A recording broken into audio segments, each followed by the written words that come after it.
Mga kaibigan, ako po si Papa Dudut. Bago po kayo magpatuloy sa pagtutok sa ating episode ngayong araw, huwag kalimutan na pindutin ang bell notification, mag-subscribe, mag-like, mag-share at mag-post ng inyong mga comments sa ating episode ngayong araw. Dito sa Papa Dudut Stories, ikaw ay hindi nag-iisa.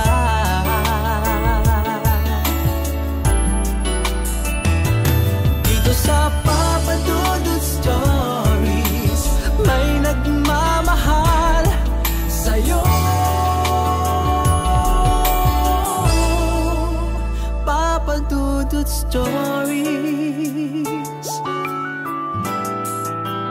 Papa Dudut Stories,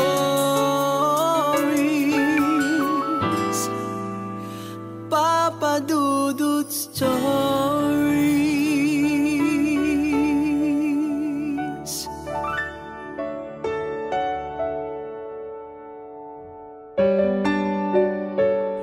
Anong gagawin mo kung ang taong inaakala mong magpoprotekta sa iyo ang una pang maduduwag? At sa pagsubok na naranasan mo ay ang taong hindi mo pa kilala ang mas tutulong sa iyo. Pakinggan ang kwento ni Andrew ng Cavite dito sa Papa Dudut Stories. Papa Dudut Stories.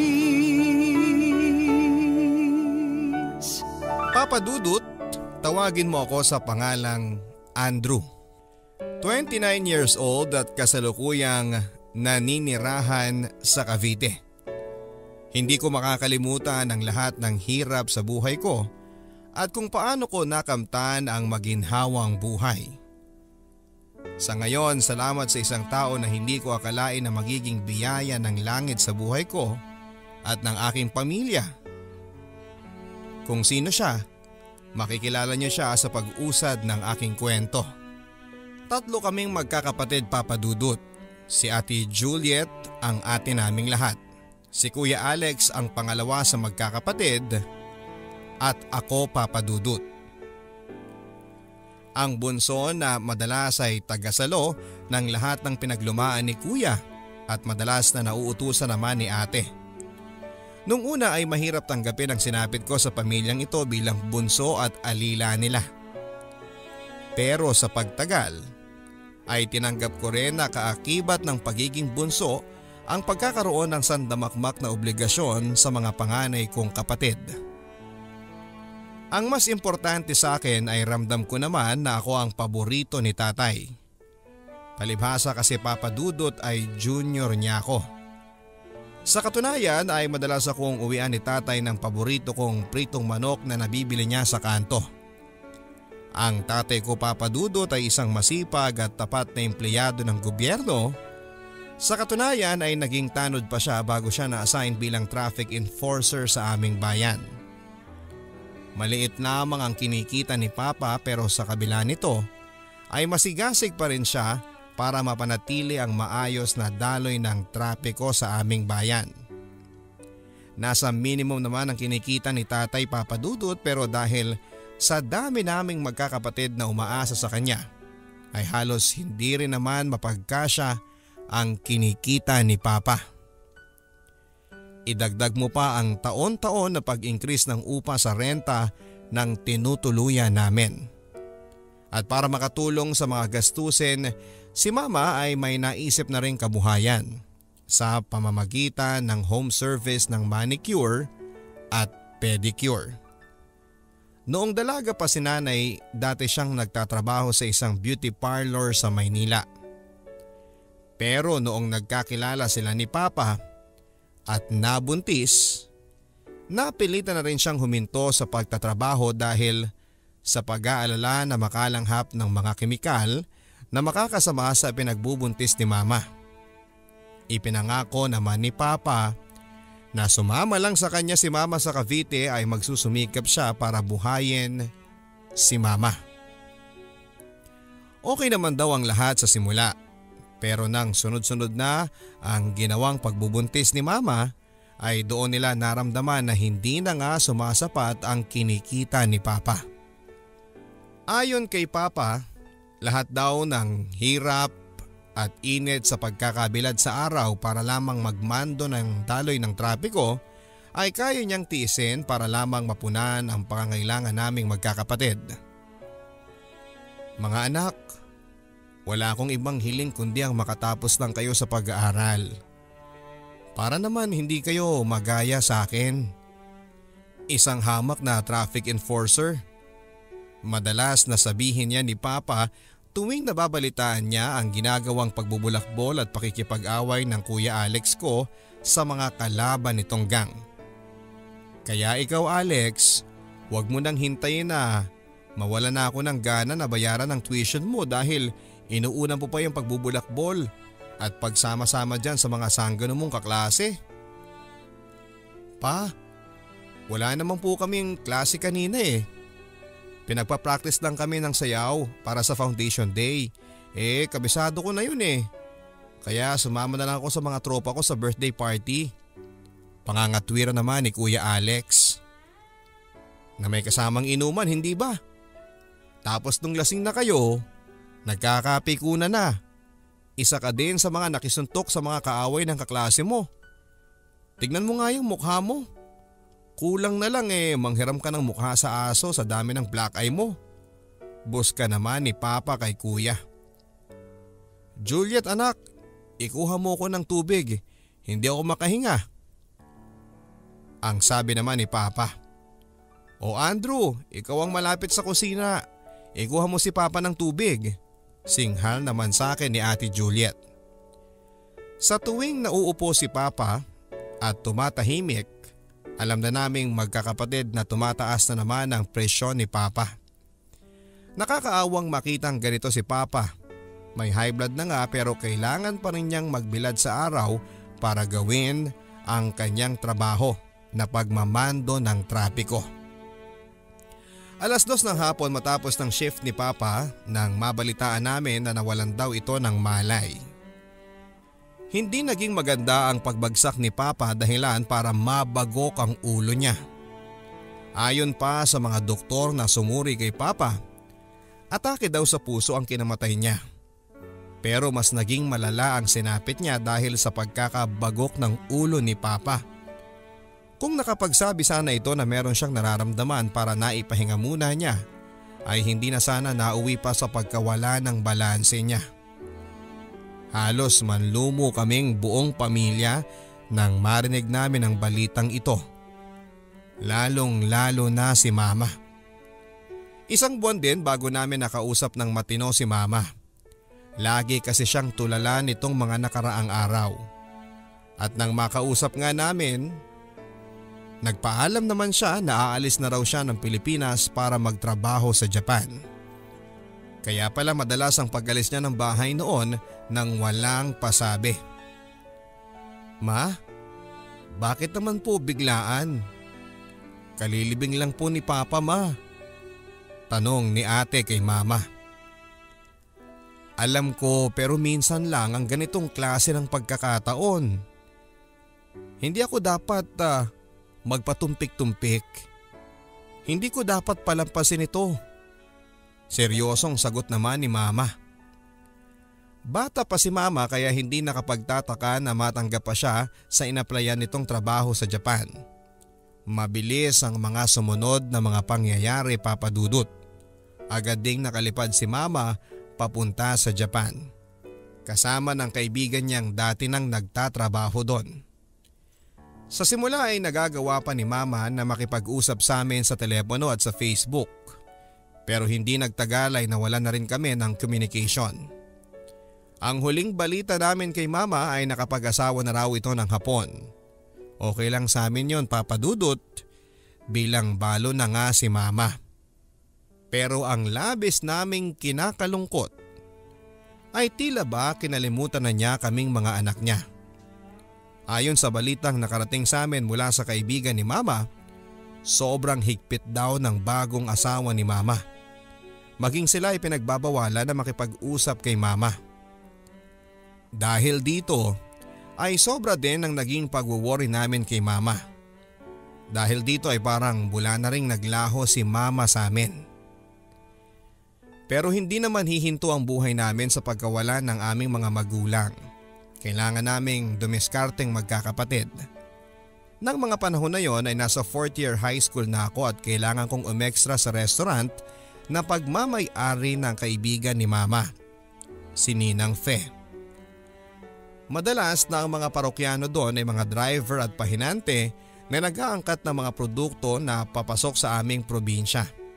Bagamat mahirap ang trabaho sa pagiging waiter, helper at dishwasher ay nagagawa ko naman ng maayos ang trabaho ko kahit papaano. Palibhasa kasi ay mabait naman si Ninang Fe. May kahawigan pa nga siya kay Nida Blanca at lagi pang nakangiti. Naiintindihan din niya na nag-aaral ako kaya okay lang sa kanya kung kailangan kong mag half day at umuwi ng mas maaga. Wag lang talagang matatiming na si Kuya Nesty ang bantay sa kaha.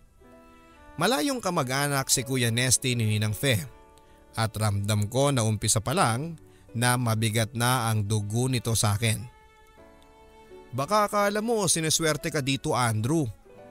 Hindi palibhasa na pinapaboran ka ni Ate Fe sa pag-aaral mo ay lagi mo nang idadahilan ng school mo para hindi mo matapos ang mga trabaho mo dito. Bulyaw sa akin ni Kuya Nesty matapos akong payagan ni Ninang Fe na mag half day sa trabaho dahil sa mga school projects na kailangan naming tapusin. Naiintindihan ko naman si Kuya Nesty kung bakit siya naiinis sa akin, pero kailangan ko ding isipin ang tungkulin ko bilang estudyante. Sa pagiging waiter ko ay may nakilala ko, isang negosyante, si Kuya Walter. Nag-aangkat si Kuya Walter ng mga produktong hinahabi sa lugar namin, Papa Dudut.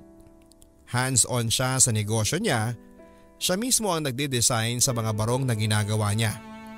Maliban dito ay may mga apartments din siya na paupahan sa bayan namin. Magiliw din ako, yun ang sinasabi sa akin ni Kuya Walter, Papa Dudut. Bukod kasi sa madaldal ako ay maasikaso ako sa tuwing nagpupunta siya sa restaurant ni Ninang, bagay na labis niyang kinakatuwa.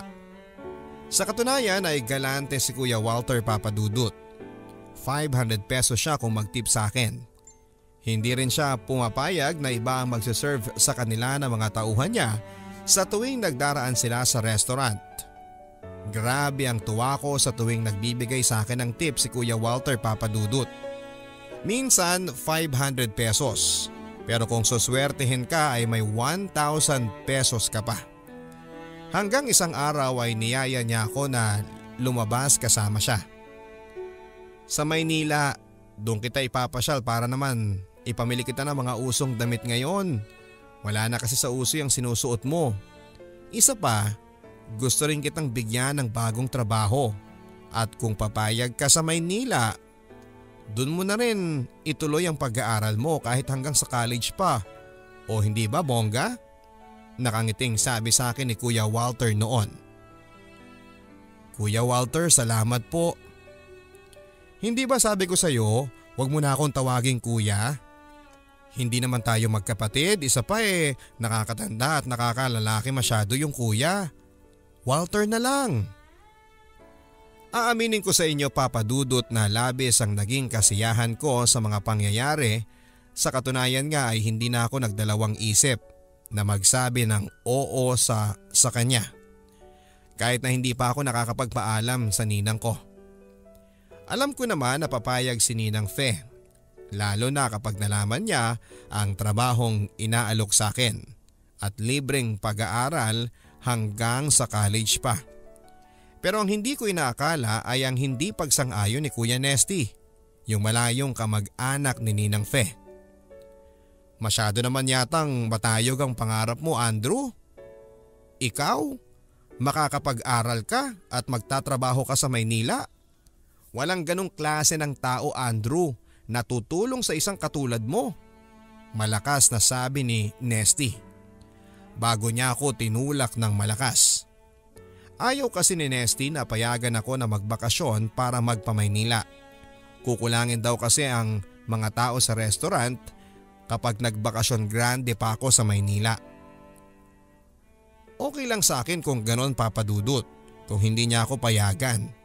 Pero ang labis na kinagalit ko ay yung tinulak pa niya ako ng malakas. Hindi na ako nakapagtimpi pa, Papa Dudut. Gumante rin ako sa pamamagitan ng pagtulak sa kanya. Pero ginantihan din niya ako ng malakas na suntok.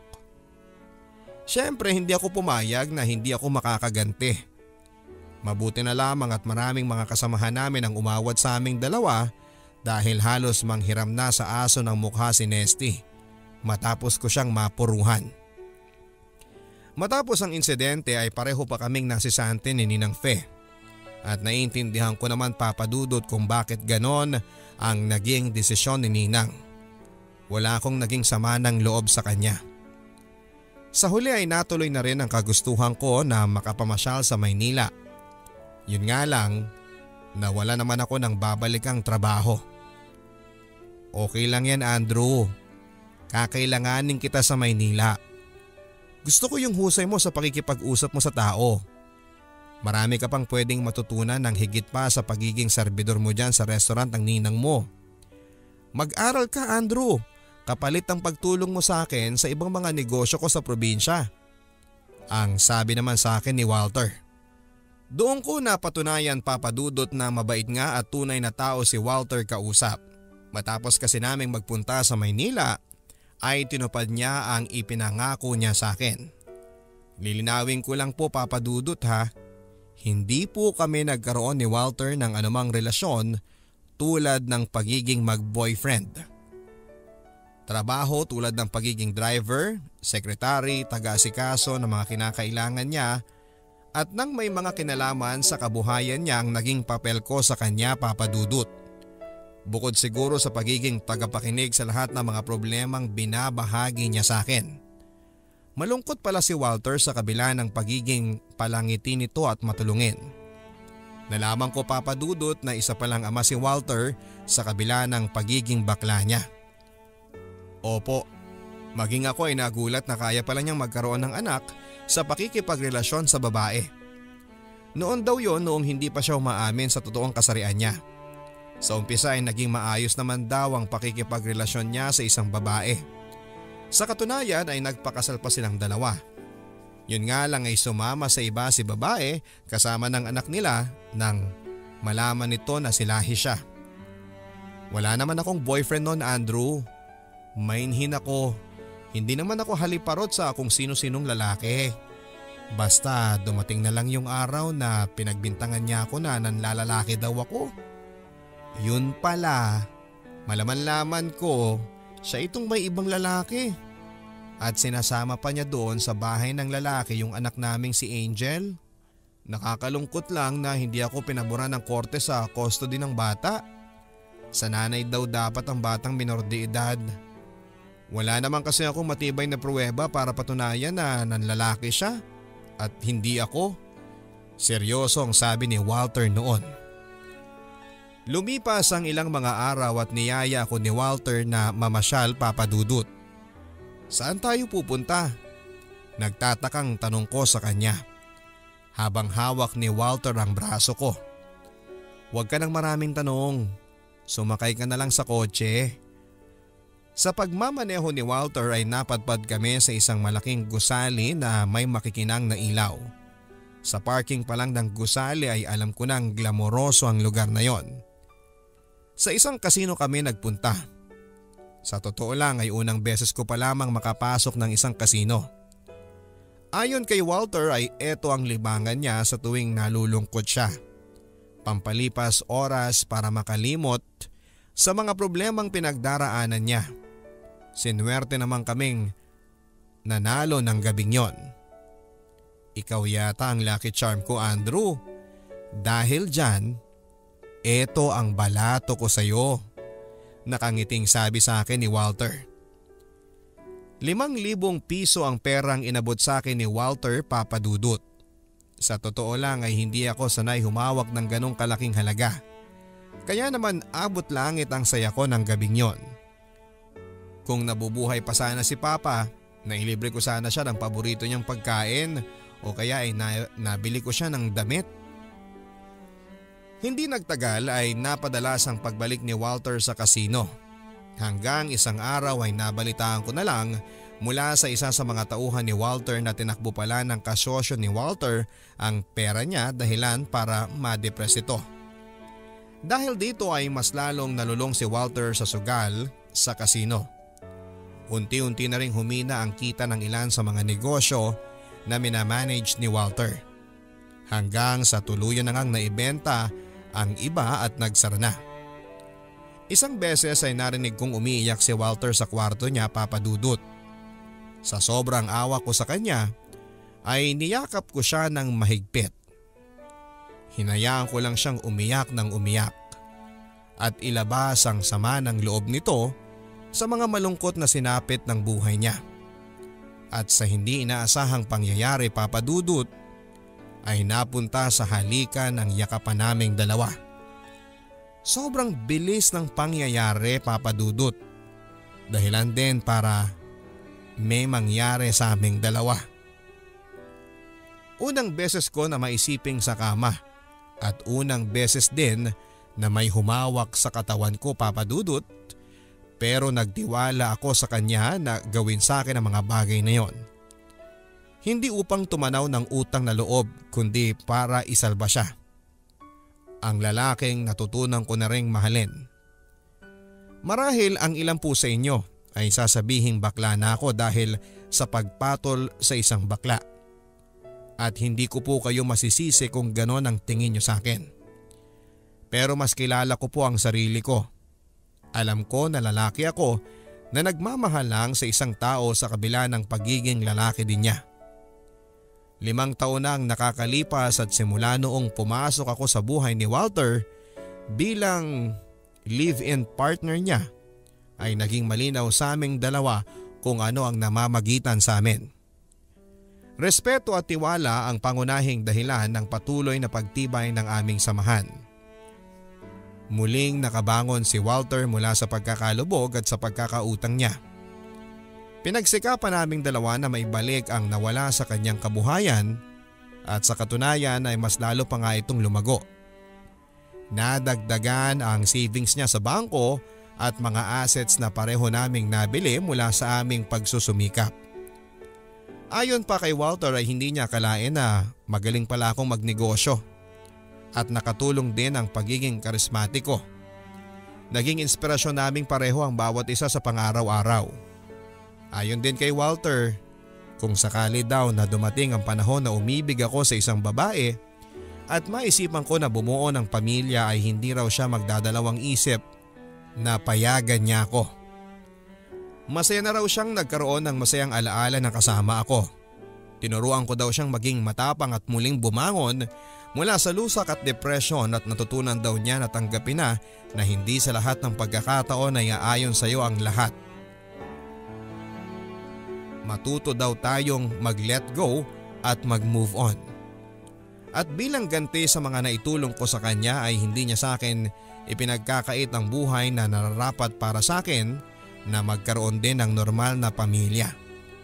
Kung pwede lang sana na siya na ang magbigay sa akin ng baby, why not? Biro pa niya sa akin. Pero alam niya na babae lamang daw ang may kakayahan na gawin yon. Sa ngayon, Papa Dudut, ay magti-30 years old na ako at kami pa ring dalawa ni Walter. Mahirap pong magsalita ng tapos pero mukhang malabo pang mangyari yung sinasabi niya na hihiwalayan ko siya ng dahil lamang sa babae. Masaya na ako at kontento sa buhay ko ngayon na kasama ko siya. Nagpapasalamat din ako sa kanya dahil natulungan ko din ang ilan sa mga kamag-anak ko na magkaroon ng desenteng trabaho sa kumpanya na tinayo namin ni Walter. Ang inyong kaliham, Andrew ng Cavite. Ang buhay ay mahiwaga, laging may lungkot at saya. Sa Papa Dudut Stories, laging may karamay ka.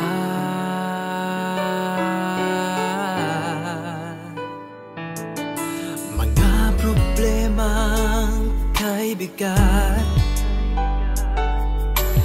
dito ay pakikinggan ka. Sa Papa Dudut Stories, kami ay iyong kasama.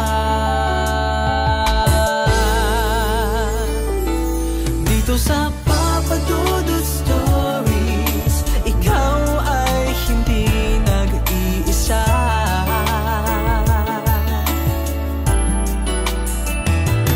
Dito sa Papa Dudut Stories, may nagmamahal sa'yo.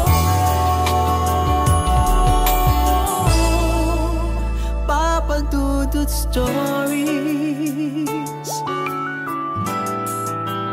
Papa Dudut Stories,